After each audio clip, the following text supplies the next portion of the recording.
let's first of all define what VPNs are, right? So there are three common types of VPNs. There is a client VPN that people use to mask where they're connecting from.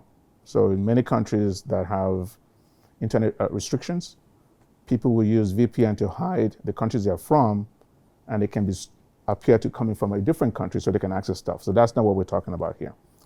And there's site-to-site VPN, which companies can use to connect multiple offices or multiple data centers. So the one we're talking about is Business VPN. So Business VPN is what traditionally many organizations use for their employees to connect remotely. So typically they'll have a laptop, they will take it home or while traveling, and they will use it to connect to the office so they can access resources in the office.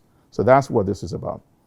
Yes, there are dangers to business VPNs, right? So the dangers actually involve multiple facets. The common one is actually the threats to the VPN gateway itself. So in order for you to access a business VPN network, there will be a VPN concentrator that's been hosted by the company itself. Those have different vulnerabilities that are announced on a regular basis by the CISA. And so an organization has to make sure that those are constantly patched, right? So if those are not patched for whatever reason, if there's a CVE out called Common Vulnerabilities and Exposure, if those are not patched on time, the company can be at risk, right? That's one particular danger to VPNs. The other aspects of VPN that could be dangerous is, in my opinion, the bigger threat, is the fact that every time an employee uses a VPN to connect from a remote location, that employee becomes an extension of the company network.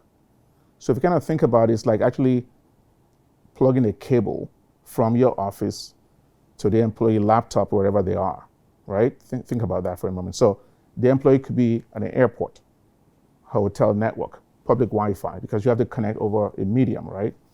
So in that regard, the VPN could be vulnerable to attacks on that public network, right? That's one particular danger to VPNs. The other things that companies should be aware of is the fact that any exposure, any threat on those remote devices can actually traverse the actual network itself. So VPN itself, the tunnel is secure, but what makes it vulnerable are the attacks that can actually happen on the remote endpoint that's making that connection, okay? And the fact that the gateway itself could be vulnerable to attacks if not patched on time. So those are the dangers that people see. Now, Gartner wrote an article about, I think it was 2019, where they said by 2023, which was last year, many organizations, I think said about 40% of public organizations will be migrating away from VPN to other kind of connectivity. And that's already happening right now.